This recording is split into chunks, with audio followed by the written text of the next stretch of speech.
magic that hath ravished.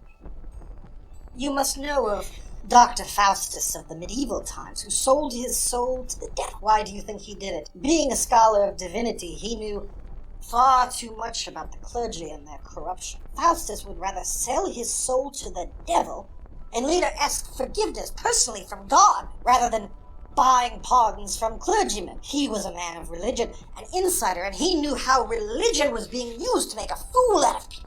If a scholar could do that, why not the poor peasants who suffered the most from a brand of religion that has been used as a tool to suppress and violate their basic rights? As the peasants breathed the town air, their minds expanded. They started seeing and thinking. The more they tried to free themselves, the more they suffered. But they discovered more also. In the early Middle Ages, peasants were illiterate, and only a portion of clergymen could read and understand the Bible. With the emergence of towns and trade in the Middle Ages, many started training themselves in reading, as their new jobs required writing stuff down. Later, an earth-shaking invention, the printing press, shook the whole world to the core. Common man discovered what true religion felt like, especially the New Testaments and the spiritual teachings of Jesus Christ. Jesus sounded more like a rebel than a clergyman when he said, "The rich will be poor forever." All these new landless peasants started running amok in the wake of commutation. Different peasants' groups and cults were formed. Millenarianism and the heretical sects. The millenarian movements were composed of landless peasants, prostitutes, defrocked priests, and day laborers, or as Sister Federici calls them, quote, the wretched of feudal society. Lords were certainly armed in the ways that peasants were not, and their power was backed by the teachings of the church. The church was the biggest landlord itself. In many areas, bitterness flared up as never before. Peasants started challenging the old beliefs in more ways than one. First, they refused to pay taxes to the church.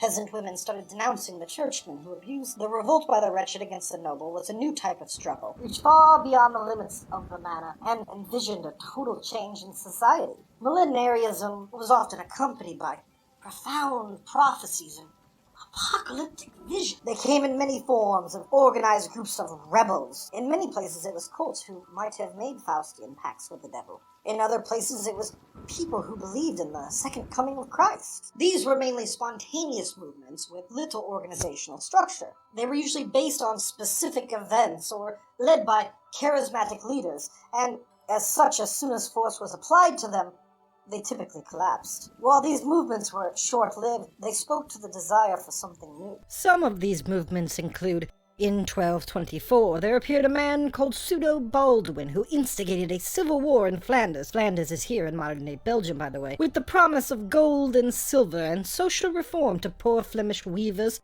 metal workers, also known as fullers, and textile workers. In 1251, the Crusades of the Pastoral swept through northern France, burning and pillaging both the nobility and the clergy. The movement began when a mysterious Hungarian monk known only as the Master claimed to have been visited by the Virgin Mary. The movement of nearly 60,000 was made of young peasants, and they expelled archbishops, threw priests into rivers, sacked monasteries, and harassed Jews.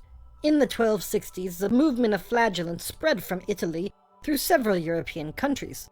Flagellants would march through the cities by the thousands, whipping themselves in penitence to God. They accused anyone who refused to join them of being in league with the devil, and killed Jews and priests. A later poem states, "The serfs and the peasants held several parliaments. They spread out this command, 'He who is higher, he is the enemy.' And several of them made an oath that they would never agree to have lord or master."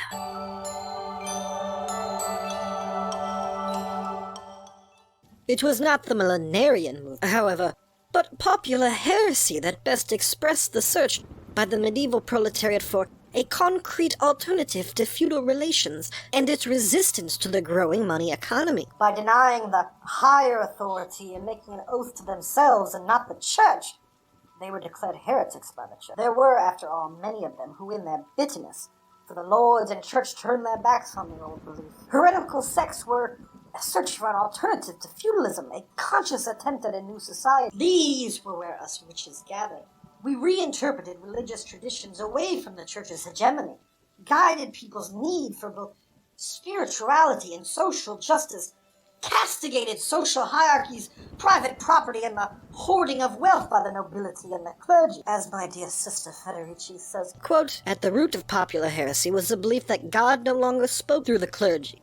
Because of its greed, corruption, and scandalous behavior, the heretics' challenge was primarily a political one, since to challenge the church was to confront at once the ideological pillar of feudal power, the biggest landowner in Europe, and one of the institutions most responsible for the daily exploitation of the peasantry." One of the most rebellious groups were the Cathars. They rejected marriage and procreation and redefined the sexual morals, while the church saw women as Eve, the great temptress. The Cathars held a great importance to women, and they rejected the church's attitude towards women. They also scorned the church's attitude towards chastity. Some of the groups, as Sister Federici says, attributed the mystical value to the sexual act, even treating it like a sacrament. Sister Federici says, the Cathars also stand out as unique in the history of European social movements because of their abhorrence for war, including the Crusades,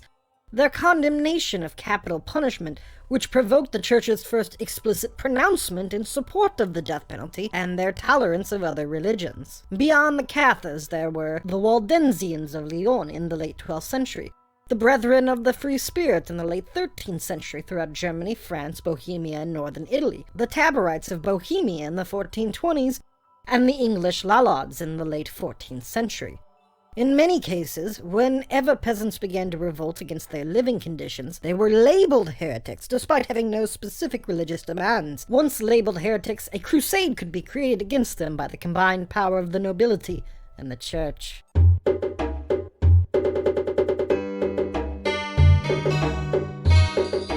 the most effective way to monitor and monopolize on sexual behavior leads to women. The church was well aware of, or rather afraid of, the power that women, like myself, had over men when it came to sexual desire. What was the cause of the fall of Adam? Eve.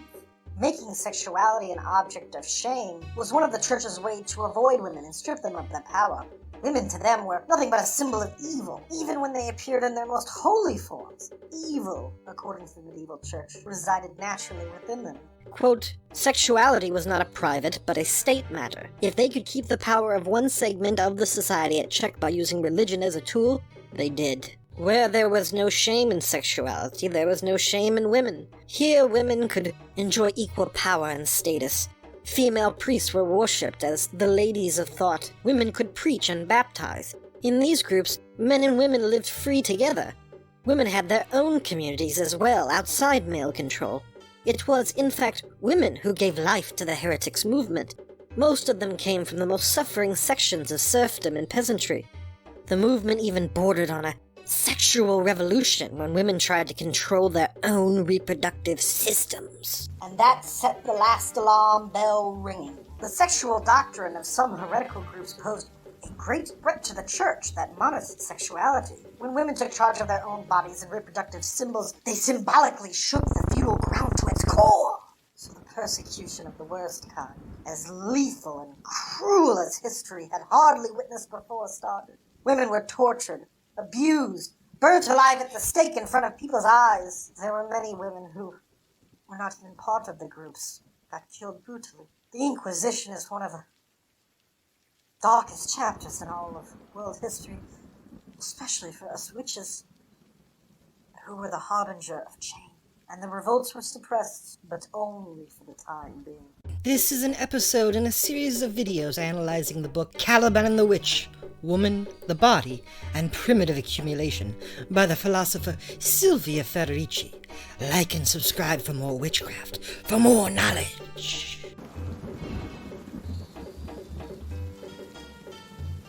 Special thanks to you, Srepet, for supporting the channel on Patreon.